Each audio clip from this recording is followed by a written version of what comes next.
Почитувани, се наоѓаме пред Министерството за надворешни работи, зграда во која е сместен министерот Никола Димитров.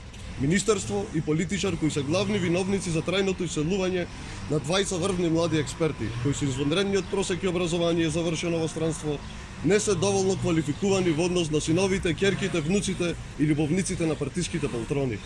За Никола Димитров, компетентни се лица со завршен факултет, а магистри и доктори на науки не се.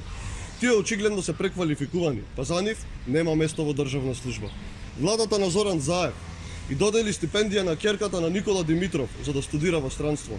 Ќерката на хрватската претседателка може да студира на сопствен трошок, но ќерката на Димитров мора на наш.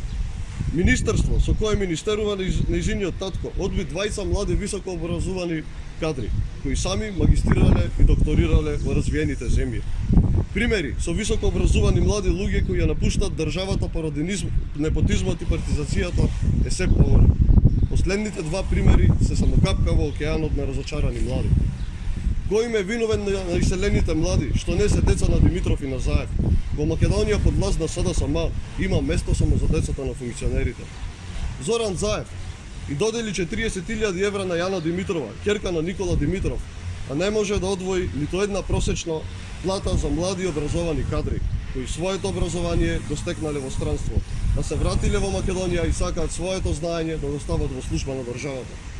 Ова ли е достапноста за секое работно место за секој? Не. Ова е партизираност од невидени размери.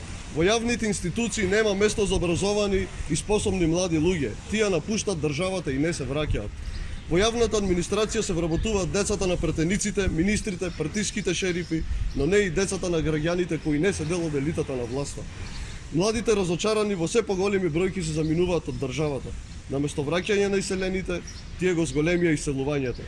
Заев, Димитров и целата влада треба да се заминат. Младите заслужуваат подобро.